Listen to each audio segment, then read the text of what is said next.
Hello everyone, అందరికీ నమస్కారం. చాలామంది రెగ్యులర్గా అడుగుతున్నారు, అంటే లైక్ ఇప్పుడు బ్యాక్గ్రౌండ్ వెరిఫికేషన్స్ అన్నీ కూడా త్రూ పిఎఫ్ ద్వారా వెరిఫికేషన్ చేస్తూ ఉన్నారు కదా. సో ఇప్పుడు మాకు పిఎఫ్ అకౌంట్ లేదు, మేము ఒక ఫేక్ ఎక్స్పీరియన్స్ పెట్టుకొని ఇంటర్వ్యూస్ అనేది అటెంప్ట్ చేద్దామని అనుకుంటున్నాము. ఇప్పుడు మాకు పిఎఫ్ అకౌంట్ అనేది అంటే ఫేక్ డాక్యుమెంట్స్ ప్రిపేర్ చేస్తే, అంటే అవి తీసుకుంటే పిఎఫ్ అకౌంట్ని కూడా ఫేక్ చేయడం అనేది it's not at all possible. So PF అకౌంట్ని క్రియేట్ చేయడం అంటే ఫేక్ చేయడం అనేది పాసిబుల్ కాదు కదా. కానీ బ్యాక్గ్రౌండ్ వెరిఫికేషన్ అనేది పిఎఫ్ ద్వారానే జరుగుతుంది అని అంటున్నారు. మరి మా పరిస్థితి ఏంది అని అడుగుతూ ఉన్నారు. సో అలాంటి వాళ్ళ కోసం ఈ వీడియో అనమాట. సో ఎవరైనా కూడా కైండ్ ఆఫ్ ఫేక్ ఎక్స్పీరియన్స్ పెడదాము అని అనుకొని, అంటే వాళ్ళకి ఎలాంటి ఎక్స్పీరియన్స్ లేదు అండ్ ఫేక్ ఎక్స్పీరియన్స్ పెడదాము అని అనుకుంటే, ఇప్పుడు ఆబ్వియస్లీ అవును, చాలా కంపెనీస్ అనేవి బ్యాక్గ్రౌండ్ వెరిఫికేషన్ త్రూ పిఎఫ్ని కూడా అడుగుతూ ఉన్నారు. బట్ అన్ని కంపెనీస్ కాదు, కొన్ని కంపెనీస్ అనేది అడుగుతూ ఉన్నాయి. సో ఒకవేళ మీరు అటెంప్ట్ చేసే ఇంటర్వ్యూ ఏదైతే ఉందో ఆ కంపెనీ ఒకవేళ మిమ్మల్ని పిఎఫ్ డీటెయిల్స్ అడిగారు అనుకోండి ఫర్ ద బ్యాక్గ్రౌండ్ వెరిఫికేషన్ కోసం. సో ఇప్పుడు మీరేం చేయాలి అని అంటే, సో నేను ఏదైతే కంపెనీలో వర్క్ చేశానో సో అది one type of payroll job అనమాట. ఇట్స్ నాట్ ఏ పర్మనెంట్, అంటే లైక్ ఆన్ రోల్ కాదు. సో నాది పేరోల్ జాబు. సో పేరోల్ జాబ్లో మాకు ఇలాంటి అడిషనల్ బెనిఫిట్స్ ఏవి కూడా మాకు ప్రొవైడ్ చేయలేదు, ఓన్లీ ఫిక్స్డ్ పే మాత్రమే మాకు పే చేశారు. సో అలాంటి సినారియోలో మాకు పిఎఫ్ అకౌంట్ అనేది లేదు మా ప్రీవియస్ ఆర్గనైజేషన్లో. సో ఇలా చెప్పుకోండి. సో ఇలా చెప్పుకుంటే ఏమవుతుందనంటే, ఒక పిఎఫ్ లేదు కాబట్టి సో బ్యాక్గ్రౌండ్ వెరిఫికేషన్ ఇంకొక వేలో చేస్తారు. అంటే సేమ్ యాజ్ మీ కంపెనీని కాంటాక్ట్ అవ్వడం, మీరు ఏదైతే కంపెనీ డీటెయిల్స్ ఇస్తారో సో వాళ్ళకి కాంటాక్ట్ అయ్యి ఓకే ఈ పర్సన్ మీ ఆర్గనైజేషన్లో వర్క్ చేశారా లేదా అంటే లైక్ త్రూ నెంబర్ ఆఫ్ వేలో అడుగుతారు. అంటే లైక్ కాల్ వెరిఫికేషన్ కానీ, మెయిల్ వెరిఫికేషన్ కానీ, ఫిజికల్ వెరిఫికేషన్ కానీ. సో ఇలాంటి వేలో బ్యాక్గ్రౌండ్ వెరిఫికేషన్ అవ్వడానికి స్కోప్ ఉంటుంది.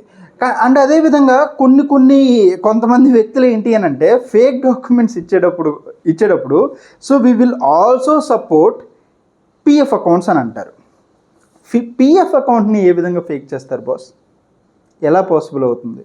సో ఎందుకు అంటే బికాస్ పిఎఫ్ అకౌంట్ అనేది క్రియేట్ చేయొచ్చు, డెఫినెట్లీ ఎస్ క్రియేట్ చేయొచ్చు. అంటే లైక్ వాళ్ళు ఏదైనా ఒక పిఎఫ్ అకౌంట్ అనేది క్రియేట్ చేయొచ్చు, కానీ పిఎఫ్ అకౌంట్లో డీటెయిల్స్ని మ్యానిపులేట్ చేయడం అంటే not possible. Why? Because statement అనేది ఉంటుంది. సో మీరు ఏదైనా ఒక ఆర్గనైజేషన్లో వర్క్ చేస్తే ఆ కంపెనీ మీ పిఎఫ్ అకౌంట్లో కొంత అమౌంట్ వేస్తూ ఉంటుంది. లైక్ పెన్షన్లో కొంత అమౌంట్ వేస్తుంది, మీ ఈపీఎఫ్ అకౌంట్లో కూడా కొంత అమౌంట్ వేస్తూ ఉంటుంది.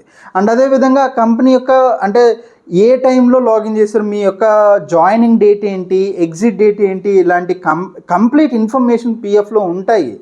సో మీరు దీన్ని ఎలా మ్యానిపులేషన్ చేయగలుగుతారు చెప్పండి?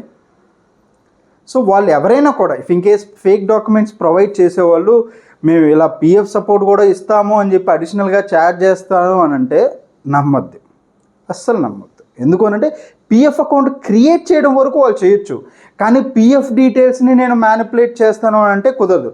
మేబీ ఒక ఫేక్ స్టేట్మెంట్ అనేది వాళ్ళు ప్రిపేర్ చేసి మీకు ఇచ్చారనుకోండి. వాట్ ఇఫ్ మీ హెచ్ఆర్ డైరెక్ట్గా అంటే ఫిజికల్గా మీ ఎదురుండి ఇక్కడ లైవ్గా ఓపెన్ చేయండి మీ PF account, so we will see those statements అని చెప్తే అప్పుడు దొరికిపోతారు కదా.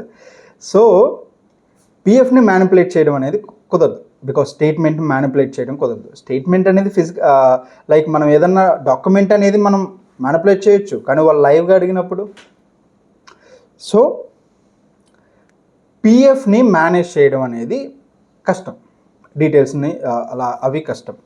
సో అందుకోసం అని చెప్పి మా ప్రీవియస్ ఆర్గనైజేషన్లో పిఎఫ్ అనేది లేదు. మేము పేరోల్ ప్రాజెక్ట్లో చేసాము, మా కంపెనీ ఇలాంటి కైండ్ ఆఫ్ బెనిఫిట్స్ అనేది ఇవ్వలేదు.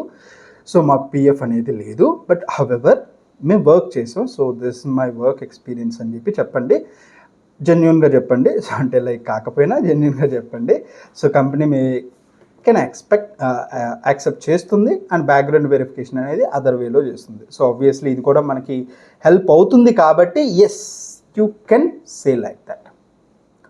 హవెవర్ మాకు పిఎఫ్ అకౌంట్ అనేది మాకు లేదు, బట్ మా వర్క్ ఎక్స్పీరియన్స్ ఇది. These are my documents, these are my pay slips, these are my offer letter, hike letter, experience letter. So ఇలాంటివన్నీ కూడా మీరు ఇస్తే maybe company will accept and background verification చేసి మిమ్మల్ని ప్రాజెక్ట్లోకి తీసుకుంటుంది అనమాట. ఐ హోప్ మీ డౌట్ అనేది క్లియర్ అయింది. సో ఇఫ్ ఇన్ కేస్ ఏదైనా డౌట్స్ అనేవి మీకుంటే ఇంకా related these background verification or any other things వాటిని కామెంట్ సెక్షన్లో పెట్టండి. అండ్ అదేవిధంగా please do subscribe and please like or please share this video with your friends. Thank you so much and all the best.